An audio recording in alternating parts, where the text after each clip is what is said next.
Opinion house के सभी दर्शकों को नमस्कार। स्वागत है एक नए चर्चे के साथ। ये थोड़ा सा धार्मिक चर्चा होने वाला है, तो आपको हम परिचय करवा देते हैं। हमारे साथ जो हमारे मित्र बैठे हैं, इनका नाम है सुभाष मिश्रा, और आज हम इनको विशेष रूप से ये अपना रामायण में बाल कांड, अयोध्या कांड, अरण्य कांड, सुंदर कांड, ये जो सारे कांड हैं, तो इसी में से एक सुंदर कांड है जिसके ऊपर हम चर्चा करने के लिए इनको बुलाए हैं। थोड़ा सा जानकारी लेना चाहेंगे कि क्या सुंदर कांड का क्या महत्व है, इसको सुंदर क्यों बोला जाता है। तो चलिए चर्चा को हम आगे बढ़ाते हैं। थोड़ा एक बार आप इनसे परिचय करवा देते हैं। नमस्कार पंडित जी। जय श्रीमन नारायण। धन्यवाद। हमारे सभी दर्शकों को एक बार आप जी बिल्कुल, सभी को जय श्रीमन नारायण, आशीर्वाद दीजिए। जय श्री राम। तो चलिए चर्चा को आगे बढ़ाते हैं।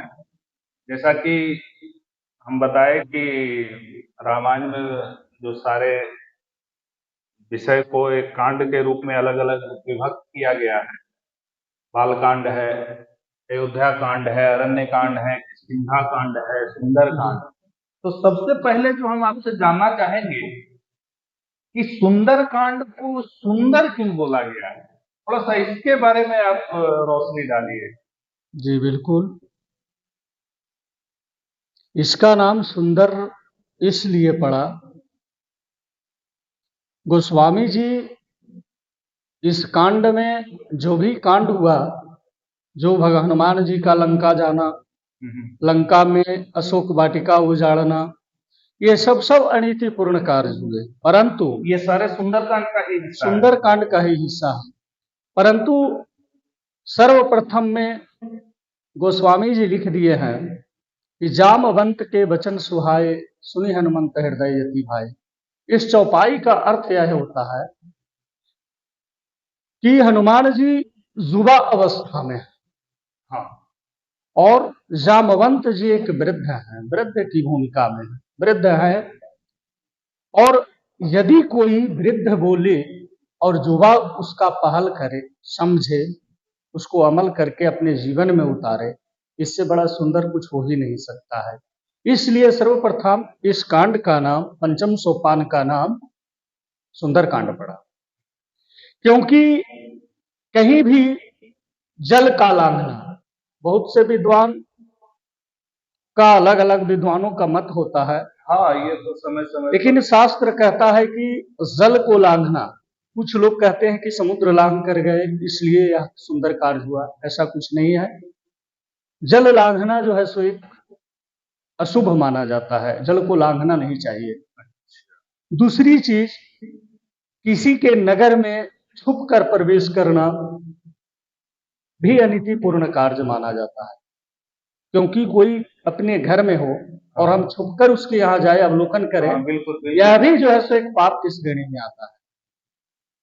परंतु कुछ ऐसे कार्य हुए, जैसे हनुमान जी माँ जानकी का पता लगाना, उनकी कुशलता पूर्वक रहने का समाचार प्रभु श्री राम तक पहुंचाना, यानी कि साध्य जो है बिल्कुल वो अगर पवित्र हो तो साधन में क्षमा का जगह बनता है। बिल्कुल वो चलते रहेगा। हनुमान जी एक परम भक्त प्रभु श्री राम का, विभीषण जी जो प्रभु का संदेश विभीषण तक सुनाना, ये सब सुंदर कार्य थे। इस वजह से इसका नाम सुंदर कांड पड़ा। एक चीज यहां पर मैं आपको और बताना चाहूंगा कि प्रभु पर यदि आस्था हो तो सभी कार्य सुगम हो जाते हैं, कोई कार्य कठिन नहीं होता है। क्योंकि यहाँ पर जामवंत जी भी कहे हैं कि कवन सो काज कठिन जग माही, जो नहीं होता तात तुम पाहे। यानी हनुमान जी आप अगर चाहें तो कोई कार्य असाध्य नहीं है, कोई काम कठिन नहीं है। लेकिन इसमें एक चीज हम जो थोड़ा सा उसके बारे में भी बताइएगा कि हनुमान जी खैर बलवान थे, महावीर थे, और हनुमान जी हैं, बुद्धि में मतलब बल बुद्धि में उनके जैसा कोई नहीं था। इसके बावजूद कभी भी कोई कार्य जो किए हैं वो उसका क्रेडिट कभी अपने ऊपर नहीं लिए। जी ये जो बिल्कुल। है हमेशा श्री राम हर जगह वो कौन सा श्लोक था जब करुणा निधान की मतलब माता अच्छे, जानकी से जब जी मिलते हैं वो बिल्कुल। श्लोक हमको थोड़ा सा उसके बारे में भी जी अगर याद बिल्कुल। हो तो बताइए। अच्छे भक्त का यही पहचान है, जो अपनी कार्य सब प्रभु करते हैं, श्रेय प्रभु को ही जाना चाहिए। हम जो भी कर्म करते हैं, जो मनुष्य अपने आप को कर्ता मान ले, तो यह जो है सो अच्छा नहीं है। करता तो कोई और है, कराने वाले कोई और हैं, हम लोग तो सिर्फ कर रहे हैं। साक्ष्य है एक तरह हम से लोग कहें। एक साक्ष्य हैं कि हाँ, हमने इस कार्य को किया, परंतु करने वाले भगवान हैं। जब हनुमान जी प्रभु श्री राम का अत्यंत सभी वर्णन किए, जन्म से लेकर के वनगमन तक, सीता हरण तक, कि किस प्रकार प्रभु अपने भारजा सीता के लिए श्री राम प्रभु ने दुखों को उठाया है, सहा है। फिर भी माँ जानकी कहते हैं कि कौन है ऐसा राम भक्त मेरे सामने प्रकट हो। जब प्रकट हो जाते हैं तो माँ फिर विस्मय हो जाती हैं। वह मन में उनके शंका होता है कि लगता है कि रावण कोई दूसरा रूप बदल करके, हनुमान बंदर का रूप धारण करके अच्छा। हमारे समक्ष आया है और हमारे सतीत्व को घात पहुंचाना चाहता है। वो विस्मय होकर के माँ जानकी बैठ जाते हैं और कहते हैं कि तुम छल कपट में पारंगत हो तुम लोग। तब वहां पर हनुमान जी कहते हैं कि राम दूत मातु जानकी, एग्जैक्टली। सत्य शपथ करुणा निधान। इस चौपाई को सुन करके माँ जगदम्बा सीता माँ को अत्यंत विश्वास होता है, क्योंकि यह एक गूढ़ रहस्य है। अयोध्या कांड में जब माँ जानकी और प्रभु श्री राम का विवाह होता है और वे अपने घर में आते हैं, उस समय प्रभु श्री राम ने जानकी के पास जब जाते हैं वो, तो उन्हें एक वचन देते हैं। कहते हैं कि राजवंश में अनेकों विवाह करने की परंपरा है, परंतु हे जानकी, मैं आपको वचन देता हूं कि मैं एक पत्नी व्रत धारण करूंगा। और उन्होंने मां जानकी को सीता न कह करके जानकी संबोधन किया। तब वहीं पर कहते हैं कि धन्य है प्रभु करुणा निधान। ये दोनों नाम, मां जानकी नाम प्रभु श्री राम सीता जी को कहे और सीता जी उनको करुणा निधान कहे, ये दोनों गुप्त रहस्य था। ये भी एक आइडेंटिफिकेशन जी बन गया। बिल्कुल बिल्कुल। कोई नहीं जानते थे कि ये राम का नाम करुणा निधान है और मां जानकी का नाम, सीता का नाम जानकी है। जब ये हनुमान जी वहां पर बरगद वर्णन करते हैं, तब मां जानकी को विश्वास होता है। यह जैसे कपि के वचन सुनी सप्रेम बस उपजा मन विश्वास, यह जो है सही में राम का भक्त ही है। तब उन पर विश्वास होता है और प्रभु मुद्रिका को दर्शन करते हैं। फिर वही कहते हैं हनुमान जी कि मैं प्रभु की एक दुखों का क्या वर्णन करूं माता, तत्व प्रेम करूं मम अरु तोरा, जानत प्रिया एक मन मोरा।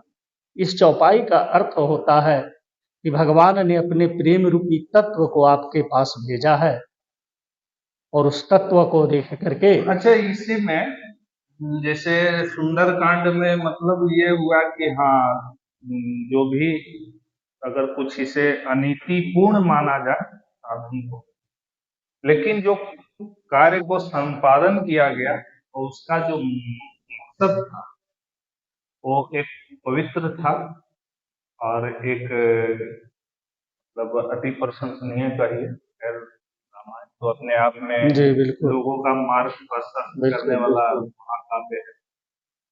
अच्छा, थोड़ा सा हम इसमें आपसे जानना चाहेंगे, अभी के युग में भी हनुमान जी को तो शायद माता जानकी ये आशीर्वाद भी दिए थे कि अमर अमर रहने का। अष्ट सिद्धि नवनिधि के दाता, हाँ। हाँ, उन्हें अमरत्व के ये आशीर्वाद प्राप्त हुआ प्राप्त है। है। तो हनुमान जी के भक्त आज भी बहुत लोग भक्त हैं, हनुमान चालीसा का पाठ करते हैं। मंगलवार को। और वैसे हनुमान चालीसा तो खैर लोग चलते फिरते जब भी बहुत सारे लोग तो ऐसे हैं जो कभी डर महसूस होता है तो हनुमान चालीसा का पाठ शुरू कर देते हैं। लेकिन इसमें एक आता है, बहुत सारे लोग हैं जो मंगलवार को खास करके हनुमान चालीसा पाठ के साथ सुंदरकांड का भी पाठ करते हैं। तो इसका क्या प्रभाव होता है और इसका क्या फल है? जो लोग इसमें आस्था रखते हैं, बेशक जो नहीं आस्था रखते हैं उनकी बारे में, लेकिन जो जी आस्था जी रखते हैं और इसको किस तरह से मतलब कि शास्त्रों में या रामायण में देखा गया है, जी थोड़ा सा जी। इसके बारे में बताइए। हनुमान चालीसा जीवन में पढ़ना ही चाहिए, परंतु इसके लिए कोई समय निर्धारित नहीं है। ऐसा ना हो कि डर लगने लगे और हनुमान चालीसा पढ़ें। अच्छा, एक चीज हम यहाँ पर थोड़ा सा रोकना चाहेंगे, थोड़ा इसको भी आप साथ में इस विषय को ले। अक्सर ये कहा जाता है, ये आपको आसपास समाज में ये देखने के लिए मिलता है कि समय मिले तो पूजा पाठ भी कर लेना चाहिए। ये जो समय मिले तो, ये कहीं एक उपेक्षित भावना नहीं इसमें दिखता है कि आपको जी समय मिला, बिल्कुल। चलो ठीक है, टाइम मिला तो आपसे मिल लेंगे, एक तरह से। जी जी बिल्कुल। इसके बारे में, इसको भी थोड़ा सा नहीं, आप। ऐसा नहीं होना चाहिए। बड़े ही अच्छे समय को संजोग जुटा करके भगवान एक मनुष्य का निर्माण करते हैं और मनुष्य उन ईश्वर को भूल जाते हैं, परमात्मा को भूल जाते हैं। एक भागवत में भी श्लोक आता है, विधनानि होमस्य पश्वहि गोष्ठे नारी द्वारे जनाः श्मशाने देहाश्चितायाम परलोक मार्गे धर्माणु को गच्छति जीविका। इसका अर्थ यह हुआ कि संसार का धन संसार तक ही साथ देती है, स्त्री घर के द्वार तक ही साथ देती है, जितने इष्ट मित्र हैं वे श्मशान जाकर रुक जाते हैं, यह शरीर चिता में जल जाती है, परंतु परलोक के मार्ग में हमारा धर्म ही हमारे साथ होता है। धर्मो रक्षति रक्षता, जो प्राणी धर्म की रक्षा करते हैं, धर्म उनका रक्षा स्वयं करता है। और भगवान भी अपने मुखारविंद से कई बार उन्होंने भक्तों को कहा और कई भक्तों का उद्धार भी किया। अच्छा, थोड़ा सा अभी हम इसको फिर से भगवत के बारे में थोड़ा सा इसको आप कंक्लूड कीजिए कि इसका सुंदरकांड पाठ का जो सुंदर कांड पाठ करने से हमारा जीवन जो है वह सुंदर हो जाए, क्योंकि प्रभु श्री राम, यहाँ पर एक तथ्य आता है कि हनुमान जी जब जा रहे थे लंका, तो राम जी ये भी नहीं जानते थे कि माँ जानकी लंका में है। वे तो खोज करने के लिए भेजे और अपनी मुद्रिका राम जी ने हनुमान जी को दिया। ना उन्हें लंका जलाने के लिए कहा था, ना अशोक वाटिका उजाड़ने के लिए कहा, परंतु ये सब कार्य हुए तो कैसे हुए? जब हनुमान जी अशोक वाटिका में पहुंचते हैं तो वहां पर एक राक्षसी होती है त्रिजटा। वह अपने सखियों से वर्णन करती है, कहती है कि मैंने रात में एक स्वप्न देखा, सपने बानर लंका जारी, जातु धान सेना सब मारी, खर आरूढ़ नगन दस सीसा, मुंडित भुज खंडित भुज बीसा। गए उधर, तब वहां पर यह अर्थ आता है, हनुमान जी सुनते हैं, कहते हैं कि ऐसा तो हनुमान जी प्रभु हमें कहा नहीं। तो जो कार्य प्रभु जिसके द्वारा करवाना चाहते हैं उसी से करवाते हैं। यानी कि यहाँ त्रिजटा के द्वारा हनुमान जी को वह सूचित करते हैं कि आपको ये सब कार्य भी वहां करना है। वहां अशोक वाटिका में हनुमान जी फल खाने गए हैं। जब रावण का पुत्र मेघनाथ उन्हें बंदी बना के लाता है, हनुमान जी से रावण पूछते हैं कि आखिर ऐसा क्यों तुमने किया, क्या तुम्हें हमारा भय नहीं, मृत्यु का भय नहीं था? हनुमान जी कहते हैं, जिन मोहि मारा तिन मैं मारा। ऐसा नहीं, जो मुझे मारा उसे ही हमने मारा, तीसरे को हमने नहीं मारा। जो हमें मारने गया उसको हम मारे, ऐसा थोड़ी था कि हमने सबको मारा। यहीं पर बाण है तनय तुम्हारे, ऐसे कार्य हम जब कर रहे थे तब तुम्हारा पुत्र मुझे बांध करके यहाँ ले आया। अब यहाँ पर हनुमान जी का दोष कुछ नहीं है, सुंदर प्रसंग है, इसलिए इसका नाम सुंदरकांड पड़ा, क्योंकि हनुमान जी सब कुछ करते हुए भी निरपराध थे, निर्दोष थे। हाँ, क्योंकि ये एक चीज है कि हनुमान जी जो भी काम किए हैं तो हमेशा एक चीज जो वर्णन में है, काफी जब भी सुनने के लिए मिलता है, किसी भी बात का क्रेडिट वो नहीं लिए। जबकि कार्य अगर देखा जाए आज के जैसे हम लोग का जो सामाजिक जीवन है, जिस तरह से देखा जाता है कि हमने ये किया, लेकिन हनुमान जी जो भी कार्य किए हैं उसमें अपने आप को बिल्कुल मतलब कि निपटा भी देना है, और ना तो प्रॉफिट लॉस दोनों का क्रेडिट वो नहीं लेते थे। ऐसा है कि भगवान जो भक्त होते हैं वे भगवान के अधीन होते हैं और भक्त के अधीन भगवान होते हैं। हनुमान जी जो भी कर्म किए वो जो है सो प्रभु की इच्छा अनुसार उसे मानते गए, और यही तो एक अच्छे भक्त की पहचान है। जब विभीषण से भी मिलते हैं वहां पर एक चर्चा, विभीषण जी पूछते हैं कि की हरिदासन मह कोई मोरे हृदय प्रीत यति होई, आप कौन हैं विप्रवर, क्योंकि विप्र रूप धरि वचन सुहाए। वे ब्राह्मण के भेष में गए थे हनुमान जी, प्रातः काल वे बांदर का रूप नहीं दिखाए। तब वही कहते हैं कि असमय अधम सखा सुनु मोह पर रघुवीर, मैं अधम से अधम प्राणी हूँ, प्रात ले जो नाम हमारा तई दिन ताहि न मिले आहारा। हनुमान जी ये बोलते हैं, खुद को अधम प्राणी अपने आप को अधम समझ रहे हैं, यही एक अच्छे भक्त की पहचान है। मैं अधम हूं फिर भी हमारे ऊपर भगवान श्री राम की असीम कृपा है। और यहाँ पर जो अर्थ आता है, प्रात ले जो नाम हमारा तही दिन ताहि न मिले आहारा, तो बहुत से लोग कहते हैं, मैंने भी सुना है, हाँ ये है कि प्रचलन में सुबह कि सुबह सुबह सुबह हनुमान जी बांदर का नाम नहीं लेना चाहिए, ऐसा उस कुछ दिन है। आहार नहीं मिलता है। लेकिन भगवान गोस्वामी जी जो वहां लिखे हैं, आहारा, आहार मतलब भोजन होता है, आहारा मीन्स होता है तामसी प्रवृत्ति का भोजन, जिसे आज के दौर में फैशन समझा जा रहा है। कोई भी पार्टी ये हुआ उसमें मांसाहार भोजन को प्रथम स्थान, प्रथम श्रेणी में रखा जाता है। हाँ ये तो मैं तो वहीं पर आहारा शब्द बोले हैं कि उसे आहारा नहीं मिलता है, शुद्ध भोजन मिलता है, और वह वैष्णव भोजन। वैष्णव भोजन मिलता है, और वह प्राणी सात्विक होता है। चलिए किसी दिन हम भोजन का भी क्या महत्व है बिल्कुल, थोड़ा सा शास्त्रों के हिसाब से इसके ऊपर हम चर्चा करेंगे।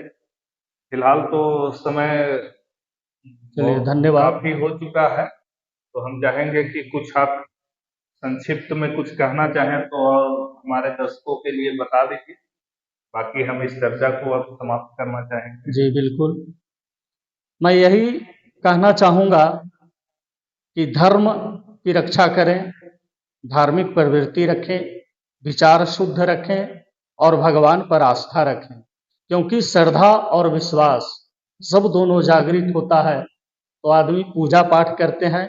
और ऐसा कहना उचित नहीं है कि समय मिलेगा तब करेंगे, समय किसी को मिला ही नहीं।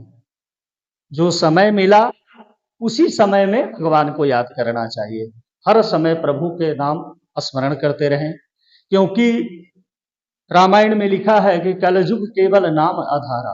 हाँ कलयुग में हरि का नाम ही आधार है और कुछ नहीं है।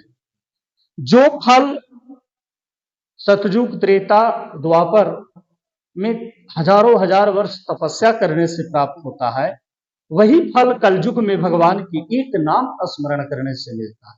इसलिए यह बड़ा ही सुगम कार्य है, और मैं सभी को जय श्री राम, जय श्रीमन नारायण, अपनी वाणी को पंडित जी आपको भी धन्यवाद। जय श्री राम, जय श्री नारायण।